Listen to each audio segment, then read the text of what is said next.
The poet Najwa Zebian writes, "It will be painful. Believe me when I tell you that the sadness in your soul will leave, and trust me when I tell you that you have the power to decide when you want it to leave. It will be painful. It will be a mountain. It will be an uphill battle. But once you finally cleanse it out, happiness will trickle in like raindrops, quenching the thirst of your soul. Don't move the mountain. Climb it."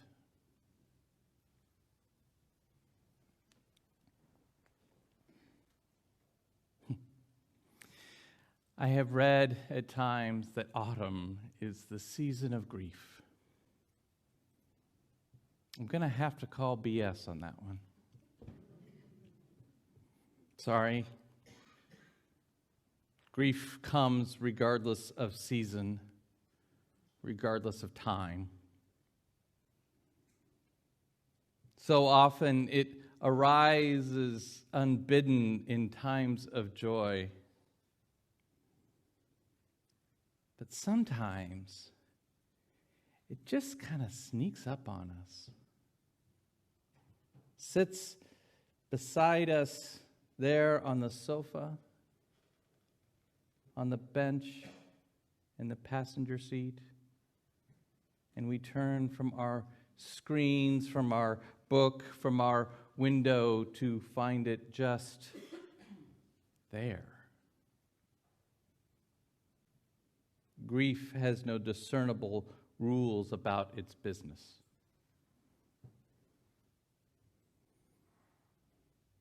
I even claim that grief doesn't play in the realm of cause and effect. You may disagree, of course. You can always disagree with me. And in fact, in your disagreement, I would probably see your point. Grief is caused, you might say, from loss. Someone you love has died, and grief is there. The thing you thought would always be there forever and ever is gone, and grief has come. And I see your point. Cause and effect. But sometimes, friends, I'm driving in my car and a song comes on and the music evokes a memory of a time, a place, a face, a laughter long past, and I feel this kind of ambiguous loss, something gone that I don't necessarily want or need back, but I still grieve it's going. Was it the song that caused my grief? Was it the memory? Was it the fallen leaves tumbling along the roadside?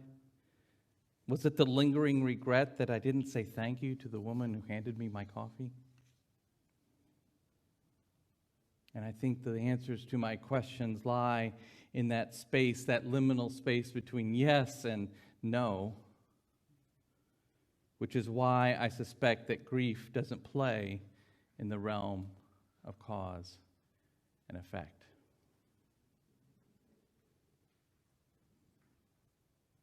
Friends, I began writing this sermon earlier in the week, thinking I knew about grief, thinking I knew what that was. And as you will realize, I have no idea. Not really. As some of you may know, many of you may know, I mentioned it here in the pulpit, a friend of mine died about 6 weeks ago. And David's death was this, his name was David. David's death was this visceral gut punch to me. I was surprised, yes, by his death. He had been sick. I didn't know it. But I was more surprised by how heavily that sense of loss fell upon me. Surprised because I hadn't seen or talked to David in at least a decade. Time and distance compounding our relationship to that occasional exchange of Christmas cards. Still, there was something about living in this world, knowing that he was in it too, that was this kind of stabilizing force. And when he died, I felt unmoored.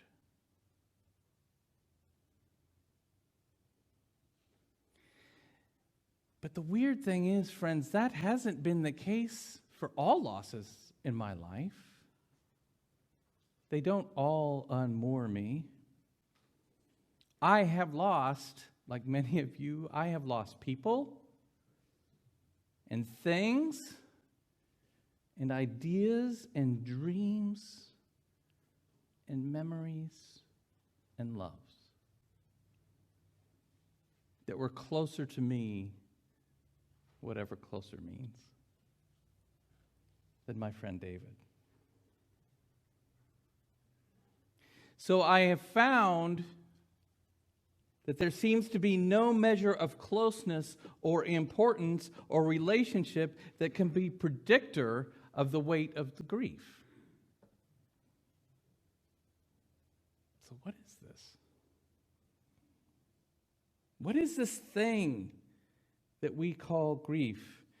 If, particularly as I argue, it has no particular season or time, it doesn't necessarily play in the realm of cause and effect, as I said. Its weight doesn't fall evenly upon us, nor is its relative weight connected to the relative importance of the relationship to which its presence is pointing us. What is this grief thing that can sometimes so completely unmoor us, and sometimes it binds us fast, makes us unable to move?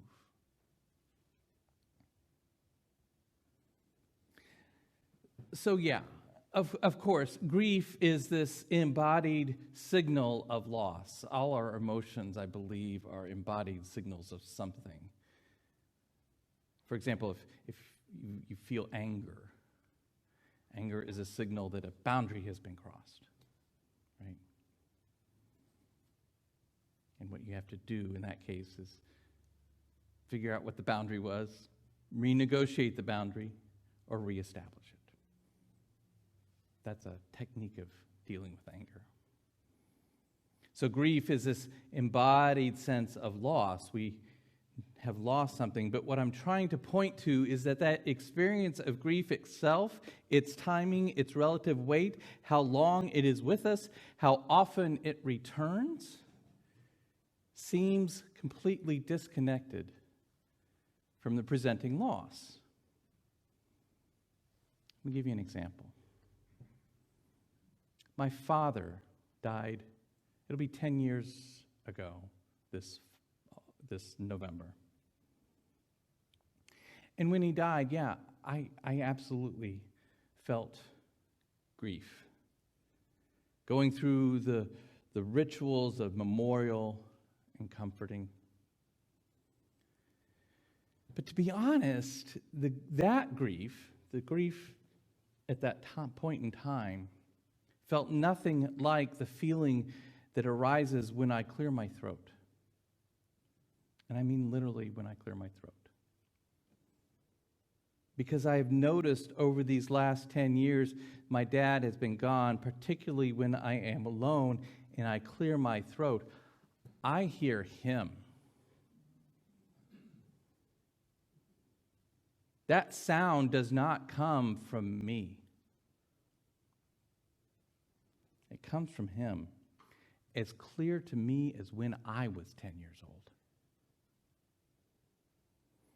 And in those moments where I so clearly hear him and know he is not there, I feel grief. But, my friends, it isn't sorrow.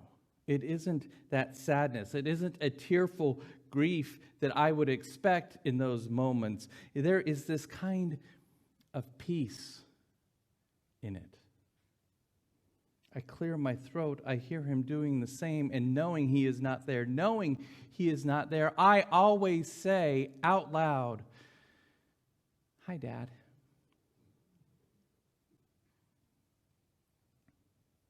And all of that happens in the here and now, so long after that loss presented itself.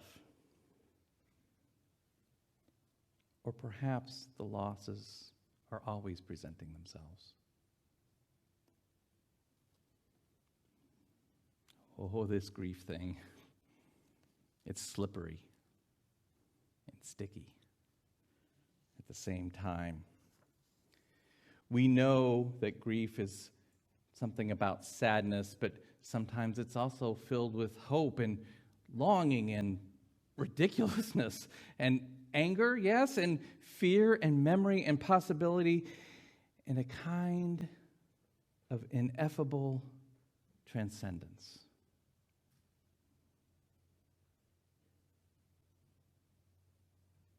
I once shared a moment with a woman who had lost her keys.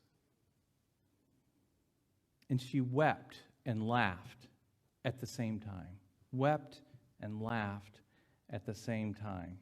Wept not for the loss of the keys, so much as the loss of the faculty of remembering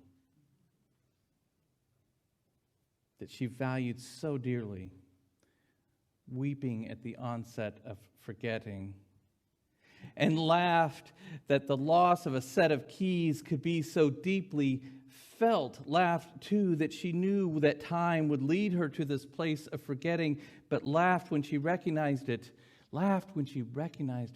like a home she had left as a child. It was grief, but not like a burden, more like a signpost. And with it, something that couldn't be spoken, only felt, and when she could both laugh and cry. The keys, by the way, were in her pocket. And so now I wonder here and out loud to our poet who assures us that sadness in our soul will leave, our poet who says that we have the power to make it leave. I wonder if that's what I truly want, to make it leave, to have my grief leave me, to rid myself, to rid us of our sadness, to lose the weird and bewildering companionship of grief. And so I turn to the epigraph of Najwa Zebian's collection, the poet that I read just a few moments ago. And her epigraph in this collection is what gave me this intake of spirit, the literal inspiration for these disconnected ramblings of grief. In her epigraph, she writes this. She says, "These mountains you are carrying, you were only supposed to climb. These mountains you were carrying, you were only supposed to climb." And for many of us, and I think this is a new relationship for many of us. This is, for me particularly, a new relationship to my grief, to our individual and collective grief. It is our mountains, or mountain.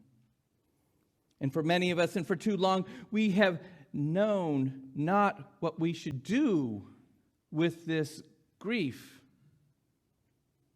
So we carry it in our pockets, on our shoulders, in reusable grocery bags. And bent by the weight of our accumulated losses. We put on our brave face, tug on our bootstraps, or whatever outer armor we think will give us the strength and the courage to carry the weight. We keep carrying the mountain because we don't know what else there is to do. Or perhaps we think by carrying the mountain, we will eventually find a place to set him aside. The poet calls us to put down the mountain, the grief we are carrying, and begin exploring. Begin climbing. And yes, she and we know that the climbing will be difficult. It's climbing. She calls it an uphill battle. But I wonder if we know what we are fighting. But the mountain is there to be climbed, to be explored.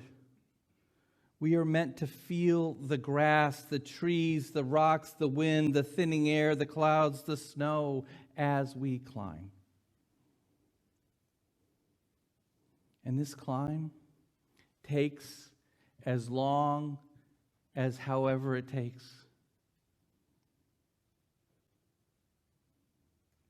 Sometimes we'll be climbing alone, for there are griefs that are ours alone. But other times we will be climbing together, for there are griefs that can only summit with others by our side. And friends, sometimes we're going to have to double back, go back down and cover terrain we thought we had passed long ago as we seek new paths up the mountain. And we will find surprises and delights and joys hidden amongst the folds and flows of the mountain, and we will struggle. The pain is real. The exhaustion will tell us when to rest. And sometimes it's just time to rest from the climb. But step by step, inch by inch, we will climb. We will ascend. And when we reach the apex of our grief mountain, we're going to see all the other mountains in the range. But knowing now our strength, our endurance, our resilience, our wonder, we will set out to climb those as well. And unlike the poet, I'm not going to swear to you that happiness is going to be dripping in like raindrops. But I do think we will find wisdom. And in that wisdom, a kind of ineffable, inexpressible, indescribable transcendence that goes beyond happiness.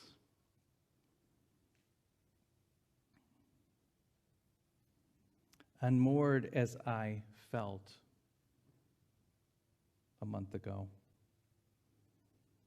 I traveled to David's memorial service, thinking it would help me shed my grief. And at that service, I found friends I hadn't seen in as much as 30 years. We were all older, a little bit grayer, a little bit heavier, but all exactly the same people we knew each other to be when we were 20. And by the end of the day, By the end of the day of this service for this man we all love so much, we were gathered on the patio of a bar, eating and drinking and laughing together. And I realized then, I was not unmoored. I was tied in with these people who were staying with me to climb this grief together. And I was crying and laughing at the same time and looking forward to the climb. So friends, you're a weird and somewhat radical minister. I don't want you to set aside your grief. I don't want you to lose it. I don't want it to leave you. And I don't want you to decide to let it go. What I invite you to do is to set down that mountain you're carrying and start to climb. Because, friends, I hear the views from up there are spectacular. The most beautiful in the world. Amen. And I love you. And may we live in blessing.